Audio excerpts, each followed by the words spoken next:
The sinking of the Titanic was a far-reaching disaster that occurred in 1912. Although we don't have as much documentation of what happened, we do have these stories through newspapers, biographies, oral histories, but we definitely know we have 3 people who were connected to this state who were on the Titanic.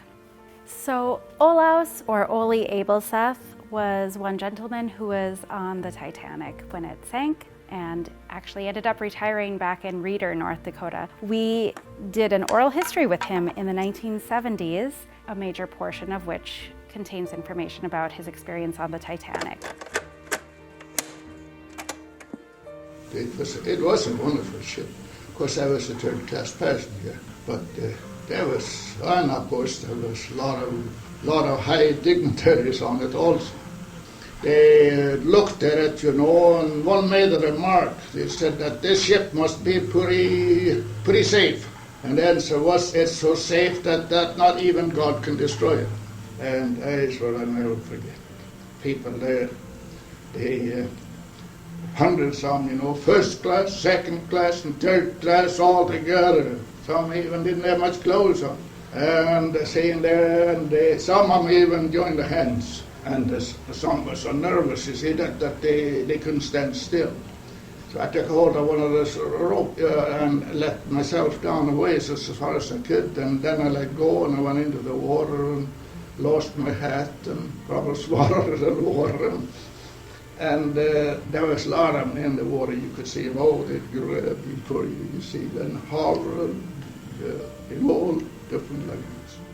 He actually testified in front of the investigation that was done by the U.S. Congress. So another couple from North Dakota on the ship were the Chaffees. Herbert Fuller Chaffee, he was called Bert, and his wife Carrie were traveling first class. There are lots of biographies that you can find on Chaffee, and this is one that was published in a county history book. They were from the eastern portion of the state.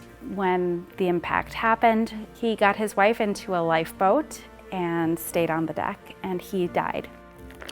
So our last person that we can talk about is Johan Nysveen. He used to live in North Dakota. He had been a prominent farmer in the Hillsboro area. He was coming back on the Titanic to give shares of land to one of his sons. His second wife had actually just given birth, and she didn't even know that he was going on the Titanic. His name got a little bit misspelled in the passenger lists, and so they didn't know right away that he had been on board the ship. These are stories that were going to stick with them, that people wanted to know about, and so we really are learning a lot of this history from the survivors.